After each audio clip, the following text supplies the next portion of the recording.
Anand ડિવિઝનના 7 police સ્ટેશનો તેમજ railway police station દ્વારા કાર્યવાહી કરતા જપ્ત કરવામાં આવેલા વિદેશી દારૂનો નાશ કરવામાં આવ્યો।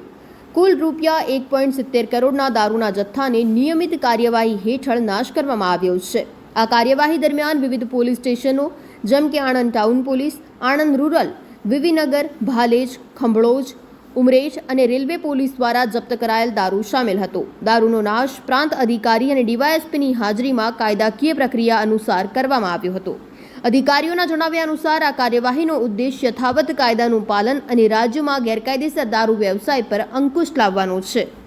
આજરોજ આપણા કાર્યક્ષેત્રમાં જેટલા પણ ઇલીગલ લીકર્સ સીઝ કરવામાં આવ્યા હતા પોલીસ અધિકારીઓ દ્વારા, તેઓ આણંદ સબ ડિવિઝનના 7 પોલીસ સ્ટેશન તથા રેલવે પોલીસ સ્ટેશનમાં જેટલો પણ ઇલીગલ લીકર સીઝ કરવામાં આવ્યો હતો તેનો આજે નિયમ અનુસાર નાશ કરવામાં આવેલો છે।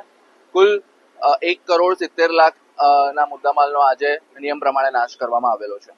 આણંદ જિલ્લાના આણંદ ડિવિઝનના 7 પોલીસ સ્ટેશન તથા આણંદ રેલવે પોલીસ સ્ટેશન મળી કુલ રૂપિયા 1.70 કરોડ જેટલા ભારતીય બનાવટના વિદેશી દારૂના જથ્થાનો નાશ કરવાનું આયોજન આજરોજ કરવામાં આવેલું છે।